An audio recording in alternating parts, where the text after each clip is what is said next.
현장. 이웃 종교는 지금. 한 주간 종교계의 뜻깊은 현장들을 만나보는 시간이죠. 오늘 만나볼 현장은 종교교육 전문가들이 함께한 현장인데요. 지난 토요일 동국대학교에서 한국종교교육학회 창립 30주년 기념 국제학술대회가 열렸죠. 무종교 시대의 종교교육이란 주제로 세계 각국의 종교교육 전문가들이 종교교육의 방향에 대한 고민을 나누는 자리였는데요. 원불교에서는 원광대학교 허석 교무님이 AI 시대 종교교육은 무엇을 해야 하는가라는 주제로 발표를 해주셨습니다.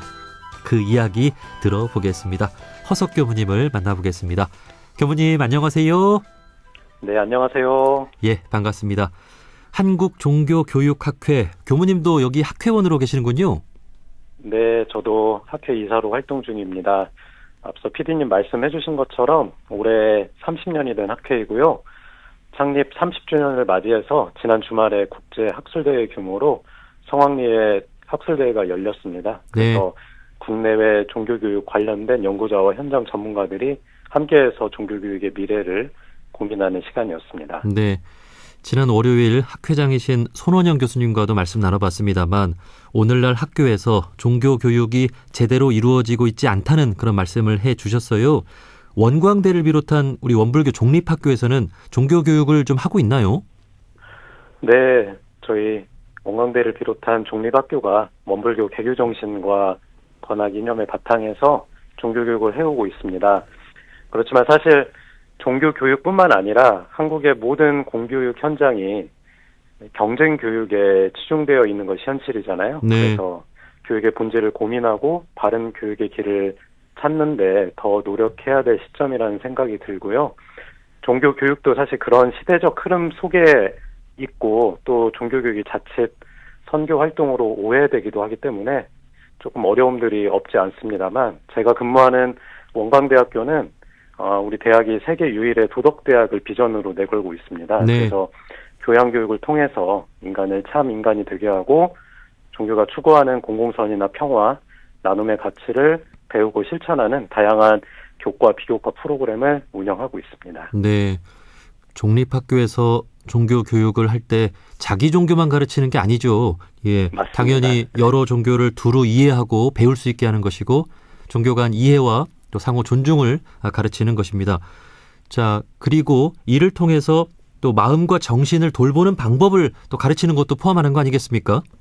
네, 말씀 주신 대로 종교교육의 핵심이 어떤 특정 종교를 배우거나 아니면 종교 교리, 문화, 역사 등에 대한 지식을 배우는 이론 교육이 없는 것은 아니지만 그 본질은 결국에 내 마음이나 몸을 어떻게 가꿀 것인가 그리고 나아가서는 더불어 살아가는 사회와 협력하고 봉사하는 그런 목적 그리고 방법 그리고 좀 더 나아가서는 그것을 나의 인격과 내 생활에 실천하는 데 핵심이 있다고 생각하는데요.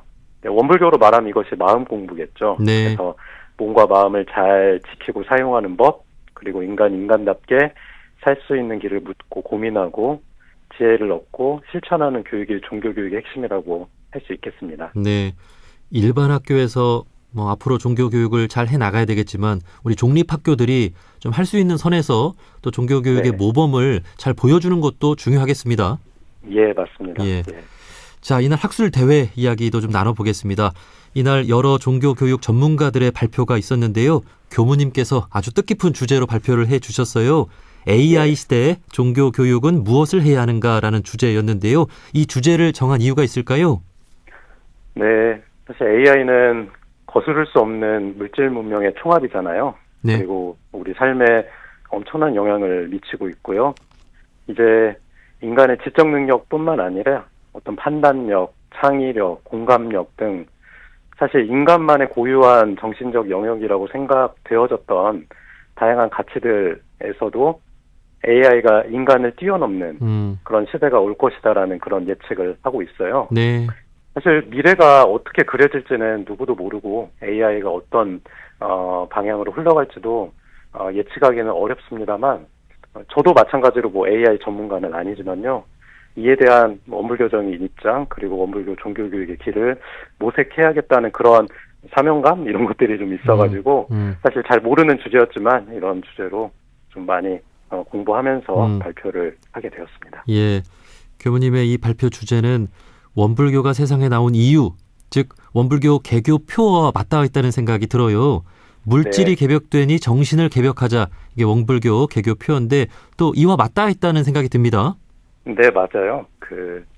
앵커님 말씀 주신 대로 물질이 개벽되면 그에 상응하는 정신 개벽이 필요한 건데, 다시 말하면은 AI 시대에는 과거에 했던 종교교육과는 뭐 본질적으로 다를 수는 없습니다만 그래도 새로운 차원의 어떤 교육이 필요하겠다. 그리고 어떠한 방향으로 이 AI에 맞서서 인간이 살아갈 길을 모색해야 될까, 이런 걸 고민하고 또 변화를 모색하는 것이 대종사님 말씀하신 그런 개교표와도 맞닿아 있고, 어떻게 보면 그런 생각 때문에 이런 주제를 또 더 고민하게 되지 않았나 싶습니다. 네. 110년 전 대종사님께서 참 물질이 개벽되고 물질의 노예가 되어가는 이 세상을 좀 한탄하면서 네. 네. 우리가 정신 개벽을 통해서 물질을 선용하는 그런 시대를 만들어야 네. 된다. 이렇게 원불교가 나왔는데 110년이 지난 지금 그 네. 개교표가 더 절실히 와닿는 때인 것 같습니다. 네. 자, 그렇다면 지금 AI 시대인데 종교 교육은 무엇을 해야 합니까? 네. 사실 어려운 질문이고 그거에 대한 제가 답을 갖고 있다라기보다는 우리가 함께 고민하면서 방향을 잡아 가야 될 것 같아요. 다만 제가 이번에 발표하면서 이런 생각을 해봤어요. AI 시대가 우리에게 끼치는 영향들이 무엇일까?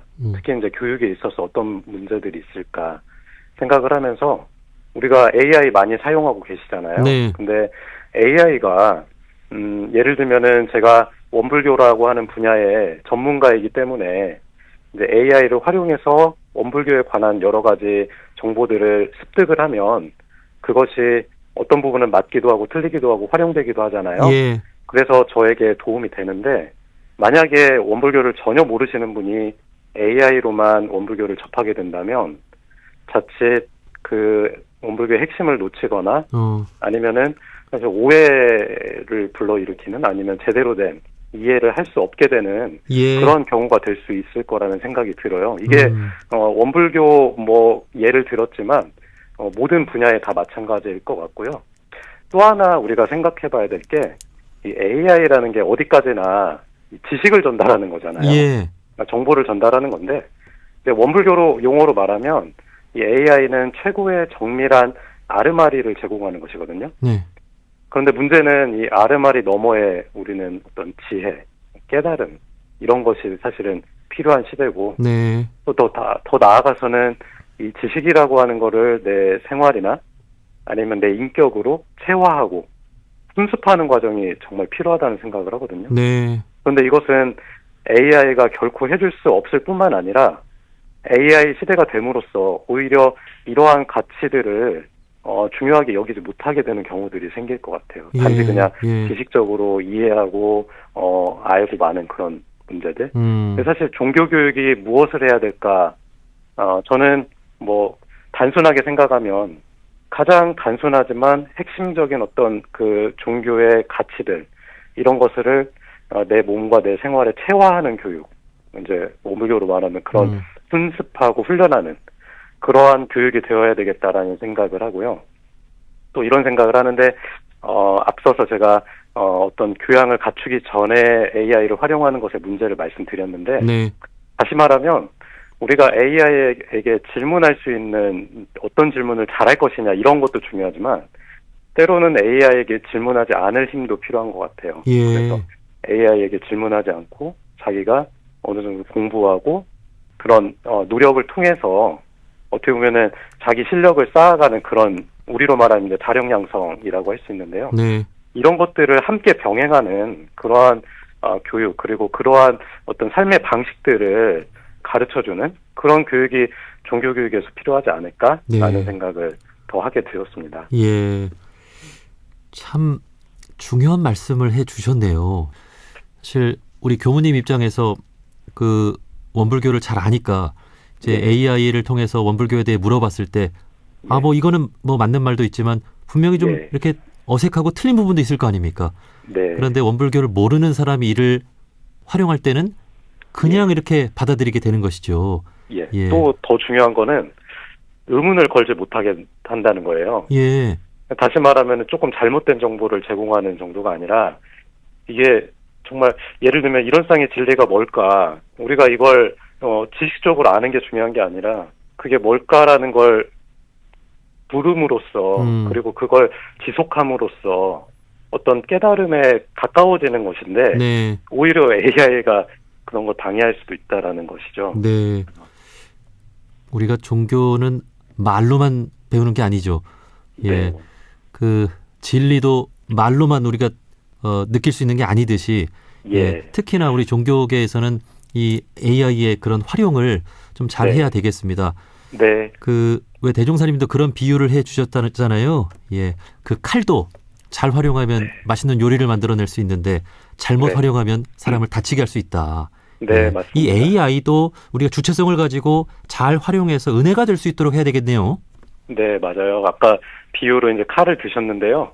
사실은 이제 AI의 정말 큰 힘은 칼 정도가 아니라는 거죠. 이제 거의 핵무기 수준의 예. 그러한 정신적인 파급력을 이제 행사하는 물질이 되었는데요.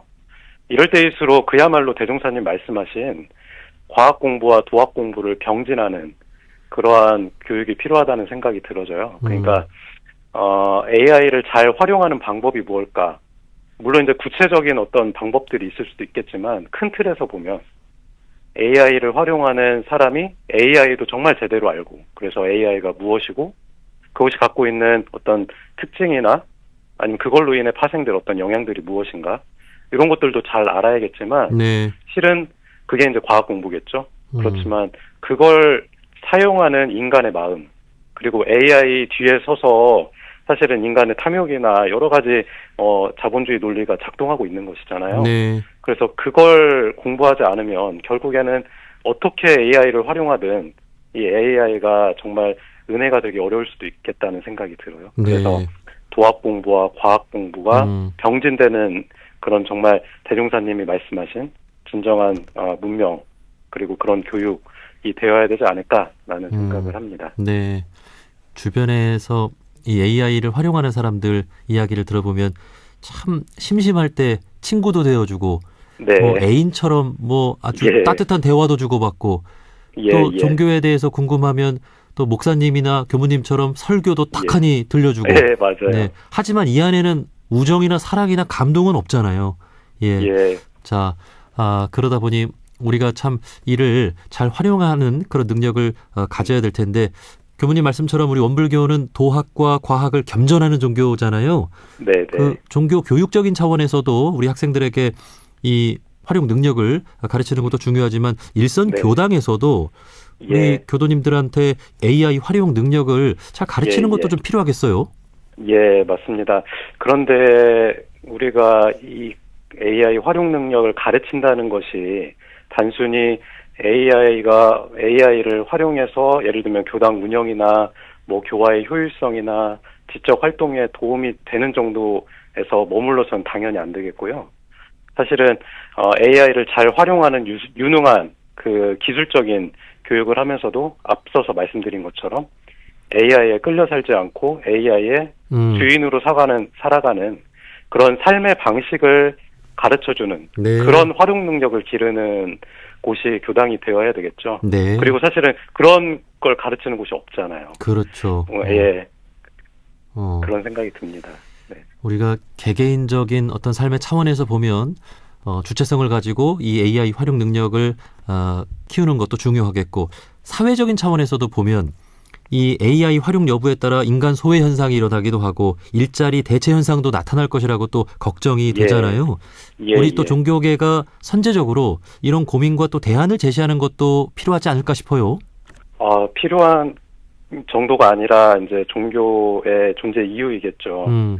이제 다만 AI가 어떻게 뭐 예를 들면 현대 사회 문제를 일으킬 건가 이런 것들에 대한 진지한 고민들이 지금 많이 일어나고 있거든요. 네.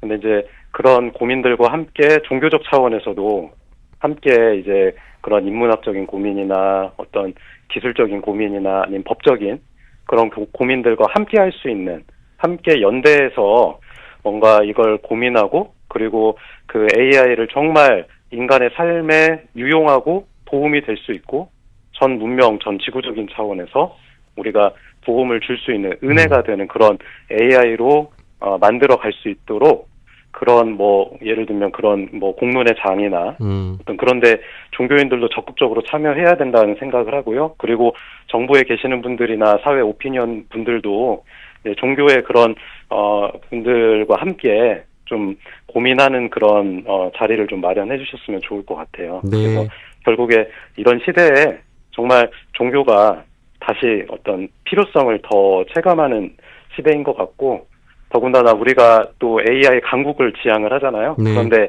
그 AI 강국이 단순히 뭐 중국이나 일본만큼의 어떤 기술적 강국을 말하는 게 아니라 네. 기술도 어느 정도는 되지만 그걸 정말 은혜롭게 사용할 수 있는 그런 정신적인 힘을 갖춘 그런 나라, 그런 어떤 그런 문화 이런 걸 만들어가는 데 종교가 일조를 해야 된다는 생각을 합니다. 네. 그 최근 보면 카톨릭의 교황님도 그런 우려 말씀을 많이 해주시더라고요. 예, 네, 예. 아마 우리 종교계 지도자들이 하시는 이야기들 많이 좀 귀담아 듣고 우리 사회가 예. 많이 또 반영을 해야 되겠습니다. 예, 예. 물질이 주가 아니라 정신이 주가 되는 그런 세상 또 그런 삶을 우리가 살아가야 되겠죠. 마지막으로 이번 학술대회 함께 하시면서 또 여러 이야기들 많이 들으셨을 텐데 또 느끼신 바가 있으실까요? 네. 교육 현장에 있다 보면 많은 이제 젊은 학생들과 함께 이제 시대에 대한 고민을 하고 그리고 그분들이 정말 건강하게 잘 성장했으면 좋겠다는 마음을 갖고 있는데요. 네. 이럴 때일수록 정말 저도 원불교 교무이면서 그리고 교육자의 한 사람으로서 정말 책임감이 무겁다는 그런 생각을 하게 되었고요. 이제 저뿐만 아니라 많은 원불교 교도님들 그리고 이 방송을 시청하는 이제 시청자분들께서도 이 시대에 정말 어떻게 우리가 AI를 잘 선용할 수 있을까 그리고 그런 걸 넘어서서 또 정말 좋은 사회를 만들 수 있을까 더 고민하고 그런 고민이 내 삶 속에서 작은 것이라도 실천될 수 있는 그런 노력들을 해나가면 좋겠다라는 그런 생각을 해보았습니다. 네. 아마 이날 학술 대회에서 발표를 해주신 분들이 다 성직자 양성기관에 계신 교수님들이시겠죠. 예, 네. 주로 그러셨어요. 예, 아마 그래서 더 큰 책임감을 가지고 네. 이 AI 시대에 그 교육을 어떻게 해야 될 것인가 고민을 많이 하셨을 것 같습니다. 네, 예. 네. 앞으로 특히나 우리 교무님께서는 우리 예비 교무님들 에게 또 어떤 말씀을 해주실까 늘 고민하고 계실 것 같습니다. 예, 네, 네. 네, 허석 교무님께서 이런 귀한 발표를 해주셔서 아주 예. 또 저도 든든합니다. 예. 예, 감사합니다. 원광대학교 교수이신 허석 교무님과 말씀 나눠봤습니다. 교무님 오늘 말씀 고맙습니다. 네, 감사합니다.